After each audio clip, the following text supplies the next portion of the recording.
Hi, Mike Smith here. I've always been fascinated by the use of English section in the Cambridge suite of tests, and in particular the keyword transforms as a means of illustrating and practicing language structures, and also developing a learner's ability to paraphrase and to extend their flexibility in their language. So this particular book I have copied many times and used for many lessons.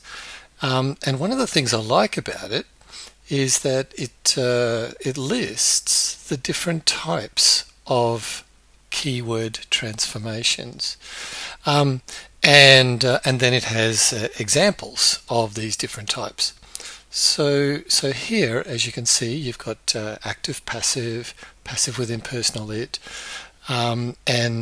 so there's maybe 15 or so different types of transforms here, and I have used these exercises many times, but I've always wanted to be able to generate my own, and so I've created a tool here for doing just that. And so on the left hand side here, you can select the level. Obviously the default is B2 because the whole concept of keyword transformations was designed around B2, but you can select the activities at other levels, and the software will have a go at creating at those levels.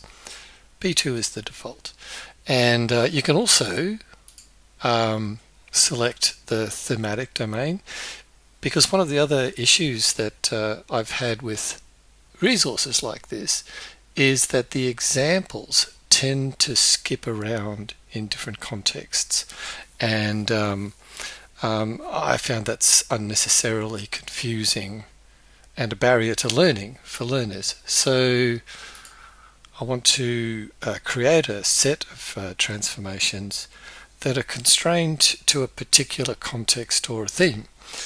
And so the most common ones are here, but you can also specify a custom one. And as for the grammatical focus, these are the common ones, but again, you can also specify a custom grammatical focus. So if, for example, you're working with a book like this, you can select one of these, and in the future, if someone else comes up with useful grammatical structure to focus on, then you can enter that as well. Okay, and the default setting here for the number is 10, but you can go down to 5 or up to 20. So I'll just leave that on 10 there like that. And the output of this is a markdown file. So I'll just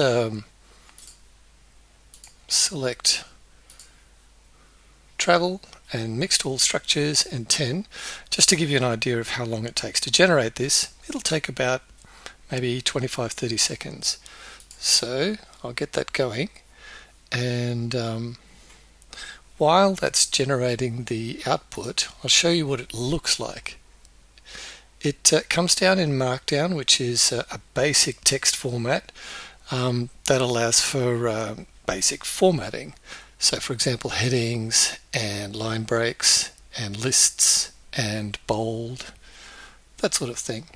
And so this is the raw text output, and then what you can do is you can paste that into a word processor, and it comes out like this, using an option like paste from Markdown or something similar. Okay, so let's go back to our program here, and as you can see, it's created the file, 10 questions, and I think really usefully it also generates a detailed answer key, which indicates what the correct answer would be for one of these, but also goes into anticipated typical learner errors and explaining why those might be wrong as well. So this is intended as a teaching tool, not just a practice or an assessment tool. So if you'd like to play with this, get in contact, and I can give you a link to the prototype version here. At the moment it is a prototype, but I'll be releasing this and making it available to teachers. Thanks very much for listening.